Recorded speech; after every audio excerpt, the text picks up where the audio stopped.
Mas rapaz, neném, 6:30 da manhã, neném, tu acordada. Tu acha isso certo? Hã?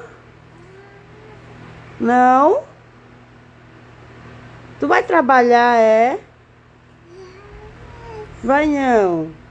E quem mandou tu acordar agora, filha? Tu foi dormir, era meia-noite, a mamãe precisa dormir.